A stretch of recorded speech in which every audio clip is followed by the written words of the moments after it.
I'm done. All right, cool. So give me the gist of it so I can do my new comic book day reviews.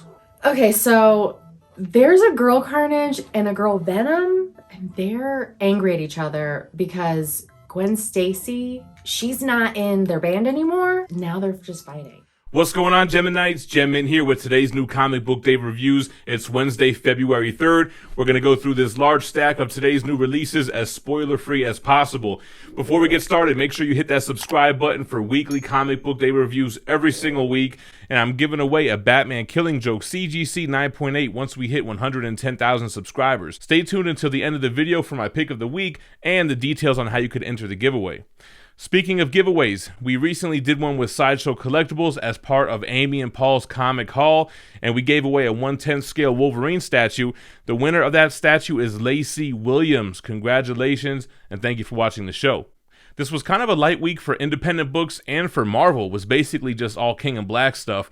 But let's go through the one book that I read digitally. It's a new #1 from Image, and it's Deep Beyond. This is by Andolfo, Goy, Brocarado, and Nocenso. So this book was a little all over the place. It was kind of like dystopian future. It takes place in the year 2085. Something happened in the year 2000 that basically like contaminated everything on the planet, and humans are living in these colonies. And then it's a little bit all over the place. There's like this Sweet 16 girl who invites all the elites to her birthday party, but she's kind of like some terrorist. And then you have this whole other thing with twins, and one of them is in a submarine, and there's like monsters outside. So I don't really know where it's going yet. The art is like reminiscent of something you would see in like Oblivion Song, or like those Image titles have similar artwork. It's okay. I am kind of interested to see what happens, so I'm going to try to pick up #2 when it comes out. And then the only other indie from IDW is Sea of Sorrows. This is by Doak, Cormac, and Birch. I'm digging Sea of Sorrows. You see that black cover? Like, that's how the interior looks as well. All this stuff in the ocean, they make the ocean like this deep black, and it's kind of like one of these on-sea mystery things where people start disappearing from the ship, they disappear into the water, there's like these monstrous-looking mermaids calling to them.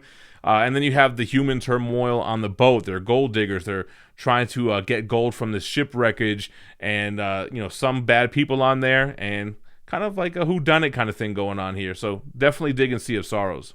Jumping over to DC, and not part of Future State, not DC Black Label, but it's just Man-Bat #1 out of a 5-issue miniseries. This is by Welgos, Kumar, and Ferraro Jr. Really strong book. I really dig this. I like how they deal with like the human aspect of the Man-Bat. I forget his real name, and the problems it's causing with his wife, and kind of treating the Man-Bat serum like it's a drug, and it's like he's a junkie trying to just get off. The interaction with Batman was really dope too. I really like this portrayal of Batman, and this takes place before even Death Metal.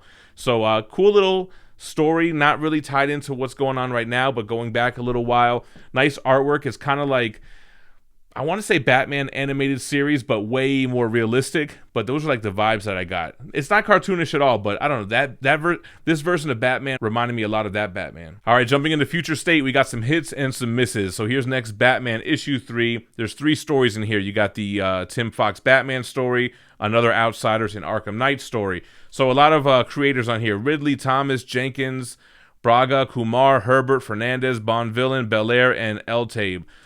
Really, really dig the main story. The next Batman story is interesting, man. It picks up where we left off last time. Batman has hunted down these 2 murderers, this husband and wife, whose story is not as straightforward as it may seem. Now, he's trying to protect them from the magistrate's army, whose orders are to kill on sight because they killed with a mask, and all masks are outlawed.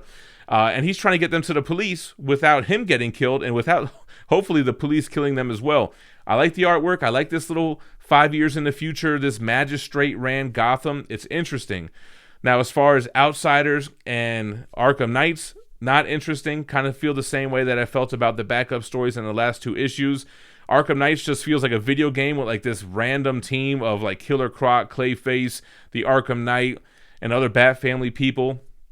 And then you have the Outsiders stuff, which is dealing with the Signal, Blue Marvel, and Katana. I just felt like the Signal's narration the whole time was so boring, man. And that's like the problem with a lot of these Future State books. They can be very boring. Jumping over to Wonder Woman issue 2, the Yara Floor by Jones and Belair. Strong issue, man. I like how they take this character and kind of really play with the mythology aspect of things. She's in the underworld. She's making deals with Hades. You see Cerberus on the front. This is a story of her going down to the underworld to save one of her soldiers from the Amazon. And it kind of really gave me like vibes from the Sandman, where that one story where the guy goes to hell to bring his lover back, and like he's walking and he can't look behind him. You guys know what I'm talking about. I like the artwork here. The art is really strong. It's a fun read. It's easy to read through, and I'm enjoying the character. A lot of these little mini-series are ending too, like Swamp Thing issue 2. This is the last of this little 2-issue story by Rom V, Perkins, and Chung. Really strong Swamp Thing story. I really do like Swamp Thing. It was kind of like this dystopian future, and Swamp Thing has created these other swamp people. They're looking for human survivors, and they find them. And I like the kind of mythology behind Swamp Thing here on humans have potential to be great, whereas the swamp creatures he created are all they'll ever be. Really cool artwork. It was a fun little story, and kind of sad to see that this title ended. Moving over to The Flash issue 2. This is by Vetti Pedersen and Ataya. So this one I really liked, and what's funny is I didn't like issue 1 at all, but issue 2 was really good. You have this evil Wally West. We find out what's causing him to be evil. You have Barry Allen. He's old. He doesn't have any Flash powers, but he has science, and that's kind of like the theme behind this issue. He basically upgrades all of his Rogues Gallery weapons in order to combat the Flash. So I thought it was really powerful, really strong. I did feel like it was a kind of like like kept one-upping each other, and kept like, you keep thinking this other person's got the upper hand, and then they actually are 3 steps behind. But it ends pretty interesting, and it kind of alludes to the fact that this storyline will continue in some other form. The artwork was actually pretty good. I did like it. It wasn't like the Williamson run, but I thought it was pretty good. All right, Superman of Metropolis, issue 2. This also has a Guardian backup story and a Mr. Miracle backup. So you have Lewis, Easton, Timms, Hamner, DeLandro, L-Tab, Martin, and Louise. So I really, really liked the main story, the Superman Jonathan Kent story. The artwork was amazing, man. The coloring was great. I love the dialogue for Jonathan, for Supergirl, and Brain Cell, this like futuristic Brainiac version who creates these clones of Superman from different eras using their DNA, who are like attacking Jonathan Kent. It resolves that whole Metropolis shrunken like the city of Kandor thing, and was a really good ending, if that's the end to this 2-part story. I think it is. The Guardian story was pretty cool. The Guardian story, which is like the 3rd story in this book, takes place before the events of the main story, and it's kind of like the Guardian policing Metropolis while they're in this shrunken city. So I thought that was pretty cool. The Mr. Miracle story, super boring. I mean, I've never really read a Mr. Miracle story outside of Tom King's run that I enjoyed. This one, super boring. All right, then we have Harley Quinn issue 2. What's funny about this is that I really liked issue 1, not so much issue 2, by Phillips, DeMio, Infante, and Bon Villain. You know, the paneling and even like the art style, the coloring reminded me of We Only Find Them When They're Dead. But it's kind of like this alternate take on Harley Quinn working with Jonathan Crane, the Scarecrow, who's not the Scarecrow, to try to take down the Black Mask, and they show up on the scene of like this dinner that the Black Mask had, and some kind of murder happened or whatever.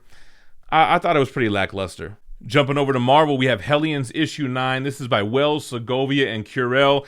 I really like this issue, man. You have the Mastermind holding Mr. Sinister captive. Then they break the news to the Hellions that one of their own has been captured. And when they find out who it is, it's like everybody cracks up laughing. Typical artwork that you would see in the Dawn of X or Reign of X titles. I do like the dialogue. The Nanny and the Orphan Maker stuff, I still don't really get. I didn't get it when I first read this stuff back in the day, and I still don't really get it now. But it was a good issue. Then we got the Immortal Hulk issue 43, Al Ewing, Bennett, Jose, Barbo, and Mounts. So I do like the Joe Fixit taking over Bruce Banner's body, kind of doing what he's got to do to survive, stuff that Bruce Banner would never do, like pickpocket and steal credit cards to buy jewelry, to pawn it, all while he's trying to not let the frail, puny, weak Hulk out, because then the Alpha Flight team, or whoever is in Alpha Flight, the UFOs, can find out where he is based on his gamma radiation and bring him in. I like the explanation on what's going on with Banner and his psyche and what the leader did to him and the Devil Hulk. So it was overall a pretty good issue. Alex Ross cover, great artwork on the inside as usual. Immortal Hulk. All right, then we have King in Black for 5 issues. So this is a Marauders one-shot for King in Black by Jerry Dugan, Ross, and Lopez. So I kind of like this issue, and I think it's necessary because in King in Black, you have X-Men who are taken over by Null, or nullized, if you will, like Cyclops. Who else? Is Wolverine? Maybe Wolverine. So anyway, the Marauders are on their way to try to get, I think it's Cyclops and the Storm. Yeah. Try to save them. Try to get them back and make sure that their people are, safe. So it's Kate Pride on her way to New York. They kind of get sidetracked from a distress call. Ends up being kind of like this human trafficking thing. And I don't think, do they ever even save the X-Men? I don't think so. But it was a pretty cool issue tying into what's going on with King in Black. All right, then we have Gwen vs. Carnage issue 2, and I guess the cat's out of the bag. So Carnage is Mary Jane from the Spider-Gwen original universe. So again, this is basically just a brawl between them. She's trying to talk some sense into her friend, kind of finding out that maybe Gwen Stacy wasn't such a good friend and left all her friends and her band and her universe high and dry. Not really necessary to the story much, but it was okay. Then we have the Black Knight issue 1. This one is by Simon Spurrier and Jesus Saez. So I'm a little bit torn on this one. There was things I didn't like about it and things I liked about it. I didn't like the narration and like the old kind of, old style dialogue like Thor or whatever. And that's the Black Knight narrating his own story that other people can hear. Like you have Arrow, not Arrow, but Arrow, the Marvel hero. But his dialogue, he's pretty goofy. But there is a serious tone here with leading into the Ebony Sword and him kind of coming to the realization that it's not that he's a hero and that he's just this noble person that gets to wield this sword. The negative energy of the sword draws from a negative person. Like these two things have to cancel each other out for it to work. So it seems like he might play a larger role because the Ebony Sword is able to harm the Null symbiotes. So we'll have to see what happens if that really matters at all in the overall story here. I thought the Arrow dialogue was super cheesy and kind of cringe. So this book was just like, it was okay. Then we have Return of the Valkyries. This was part 2, To Save the Soul of Sentry, who is not in this book at all. This is by Jason Aaron and written by Gronbeck as well, with Vacueva and Bonvillain. So interestingly enough, this has like 2 things happening. You have the Valkyrie stuff, and then you have this Danny Moonstar battle with one of these big symbiote dragons that Null has possessed to kind of communicate with her. And she kind of has like this verbal battle and kind of bests Null a little bit and kind of explains to him how he's more human than he would really think. So she has this battle with this beast, and then the Valkyries are just doing something. I don't even remember. I guess they're on the road to save Sentry's soul, but that's really not what's going on in their part. All right, guys, that leaves my pick of the week, which is a pretty obvious pick, but to be real, there weren't really a lot of great books this week, and this was kind of like a default pick of the week, but gonna go Venom 33 by Donny Cates, Coelho, and Albertov. So King in Black tie-in, but a stronger tie-in. We find out what's going on with Eddie Brock. He's dead. We know he's dead. Everybody in the world knows he's dead from King in Black issue 1. So we find out where he is. Is he in limbo? Is he in hell? Is he in the hive mind? He's working with Flash Thompson, who is anti-Agent Venom, and somebody else who wore the symbiote. I forget, man. It was in, I think, that Venom storyline. You have Spider-Man interacting with Dylan Brock, and we really see Dylan kind of jump out into the battle here and show what he can do. So that was pretty cool. Great artwork here, fighting the big symbiote dragons. Eddie Brock figuring out a way how he can hurt Null from the inside. And I just thought it was a pretty interesting issue, especially because the last Venom tie-in was kind of just him falling the whole time, just kind of retrospect. But this one had some moving parts, and I thought it was the strongest title out of everything I read this week. Let me know what your pick of the week was in the comments down below. Like I said, we're giving away this Batman Killing Joke CGC 9.8 once we hit 110,000 subscribers. All you have to do is be subscribed and comment on this video and any other video where I promoted the giveaway.